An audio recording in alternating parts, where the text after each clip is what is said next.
What's up everyone? Lance Hedrick here, and today we're going to take a look at the newly released WEBER Workshop's Bird.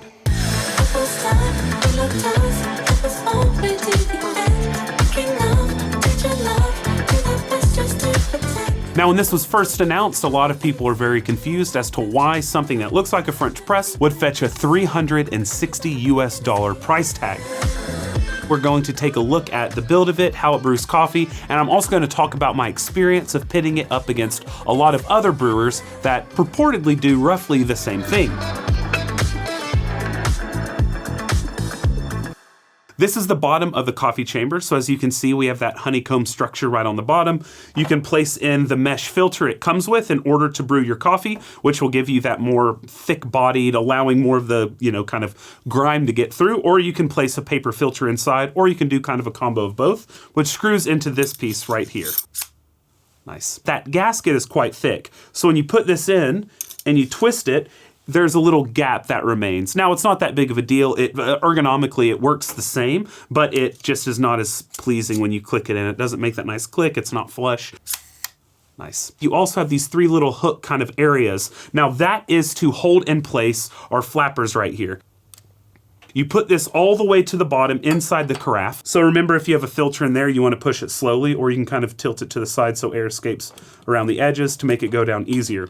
So as you see, as you pull up and down, this part up here spins freely. So that way when you're holding it, the actual rod is free to spin as it goes across its threads. And it's causing loads and loads of agitation. Now what you will see if you look up close, the flappers, they're not getting down into the bed. So whenever you are doing this, you want it to be pretty aggressive to try to scoop up the grounds from the bottom. Of course, if you go really, really fine on your grounds, then there's a chance that some of those may not be picked up because they might want to clot up at the bottom.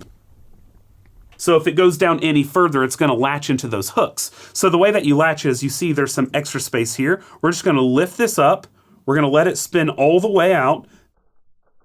And then as you keep spinning, they go up, they get caught into place, and boom, look, we're starting to pull up. It's highly pressurizing down here. You see drops of water coming out. There is obviously some escape because the liquid can leave the filter, but it's almost completely sealed off. So it's building pressure, building pressure. The faster you go with this up here, the faster the pressure will build. The slower you go, the slower the pressure will build. So this is obviously a little different than like an Aeropress, which you're pushing water directly through the puck. This is sucking water from the bottom through the puck.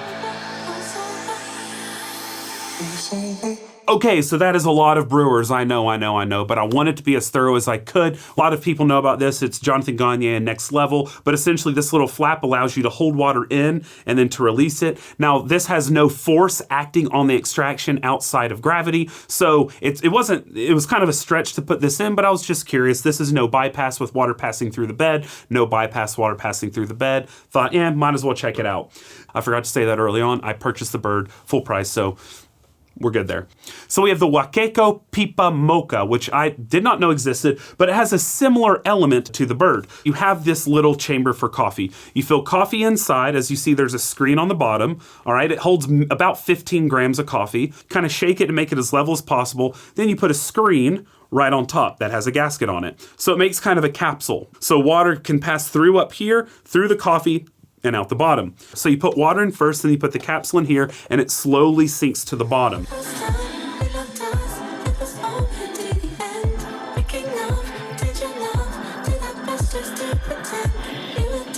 Take your top, which has gaskets on it as well, some seals, so it creates a nice seal, and then we're gonna have a similar vacuum effect. And as you see, as we twist, the threads come up, similar to how the Bird works. Now what you can imagine is happening is that capsule we have filled with coffee is being pulled up, a vacuum is being created on the bottom, and it's vacuuming the water through the puck. Then at the end, you have your coffee kind of in a nice little travel mug. Gulp, gulp, gulp, good to go. We have a French press, obviously low-hanging fruit, but what I did in my testing was a little different than what you would typically do. It's my kind of French precipe. Now what I like to do in making my French press is I squirt this piece of paper with some water. I place it on top of my decanter. I just take this mesh piece and I push the filter on top, start going down. Now, as you can see, the filter edges wrap up around the spring. So when you get in contact with the coffee, that coffee has to pass through the filter. And this is where a lot of people go wrong. They try to push it really quickly. That can break the filter. That can allow a lot of grit and grime to come through. You don't want to force the process. It takes a solid minute to a minute and a half to slowly push down, and you want to watch and make sure that none of those grounds are getting by.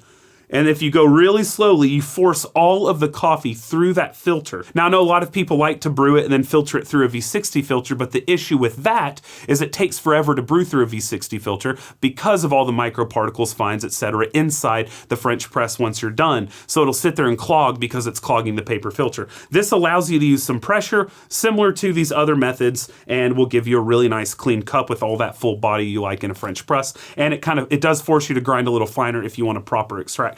I have the trusty Aeropress. I will have a video coming up soon on what I like to do with it, but that's not what I used in this video. I instead tried to make it a little bit more even and just kind of replicated the recipes I was doing with this inside the Aeropress, played around until we found something that was as equal as possible. Then of course the Clever, that no introduction needs there. Filter inside coffee, let it steep, let it drain through. And then finally, the one that a lot of people probably don't know, the Cuptimo. We have a little hole on the bottom, you put a filter on top, wet the filter. Then when you put the coffee in, water on top, it forms a seal. So you have to use a flat rimmed cup. This rubber forms a seal with the cup. It will not allow the water to pass through until you use this little suction thing. So the more you push, the more the pressure is built. Then you have a button to release the pressure.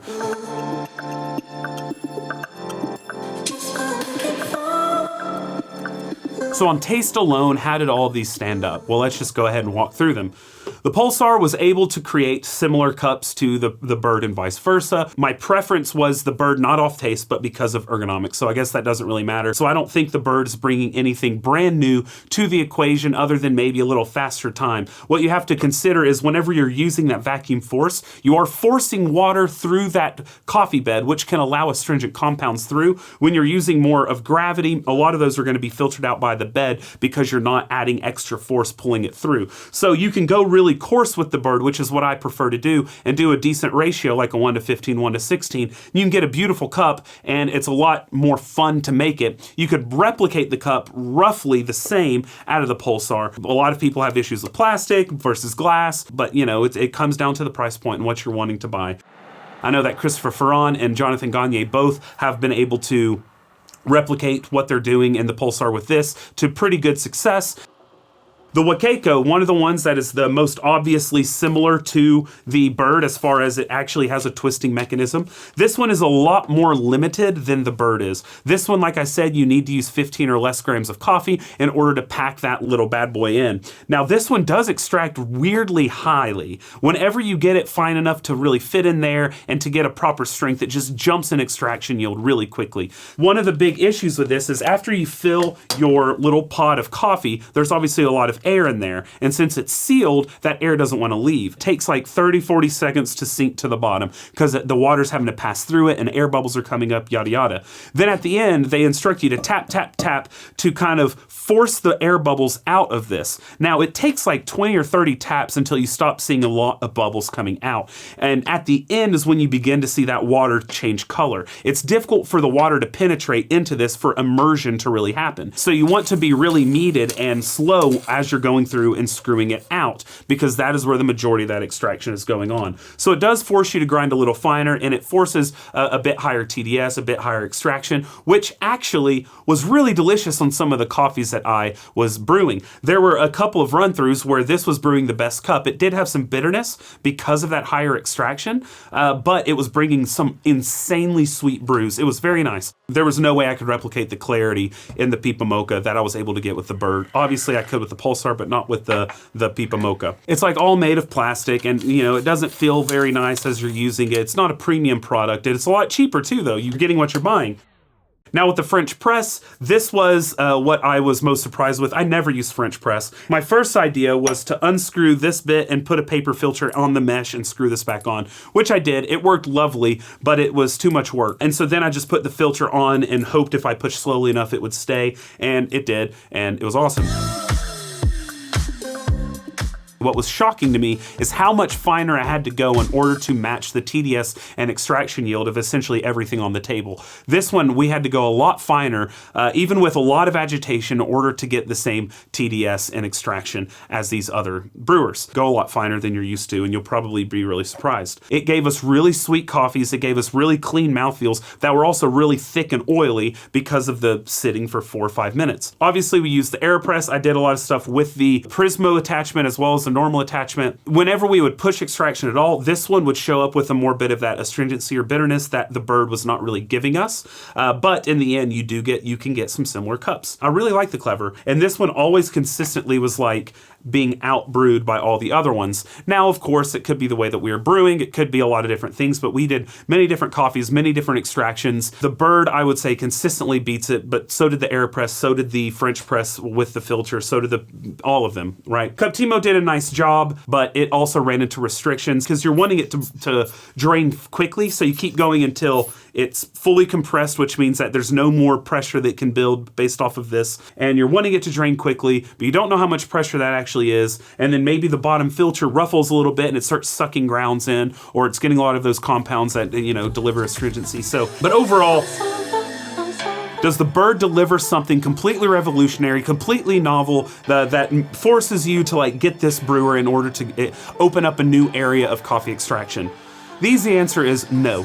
The more complex answer is sort of. You can get completely different effects with your fineness, coarseness, whether you use a mesh with paper or whether you use just paper, the amount of paper filters you use, etc. It doesn't do anything novel or completely redefining extraction or anything like that. You need to open this up, and there are the grounds on top of your mesh filter. You can't just tap it in your waste bin because the screen will go with it. So that can be an obnoxious thing. This is very easy to clean. You can completely dismantle it. You can take this off. You can unscrew this out of here. Then there's just one little screw here to take off the flappers or the propellers. They have these two little balls here that you would think are stainless steel, but they actually found that they needed to use tungsten carbide because it was just a little heavier in order to predictably fall back into place so that this locks in place as you're screwing up. Because that pressure can build, you may not have a good handle on it. It may get harder than you can turn with the way you're doing it. So if you let go, it doesn't unscrew all the way down. It just stays where it's at due to those balls kind of sitting in place. Even if I think a V60 may make a better cup than this will,